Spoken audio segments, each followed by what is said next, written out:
यहाँ युन पार्कै यस्तो छ युन पार्क यहाँ योगा गर्ने ठाउँ यही हो मान्छेहरू खेल्ने घुम्ने ठाउँ पनि यही हो सबजना यहाँ आउँछन्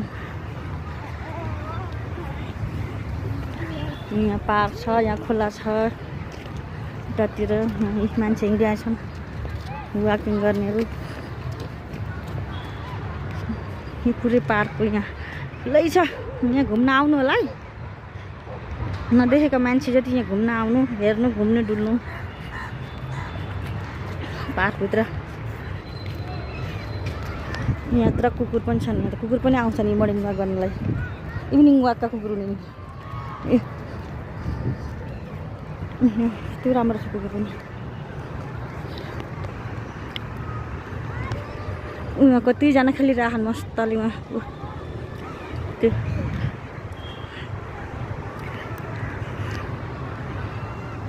खोलोहरू छ यहाँ अपार्टमेन्ट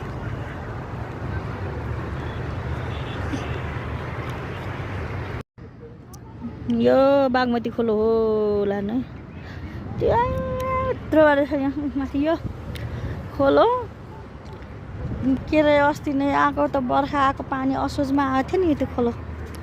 आउँदा यहाँ वार्की पार थियो तिनी पारीदेखि तिनी सुकुम्बासीको टहर जति सबै डुबेका थिए यहाँ यो बाटोसम्म यहाँसम्म थियो यो खोलो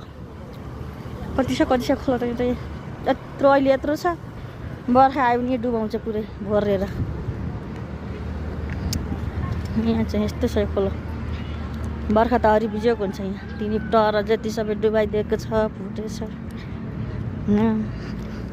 पार्क पनि रहेछ यस्तो राम्रो बनाएको छ नि यहाँ पार्क चाहिँ यहाँ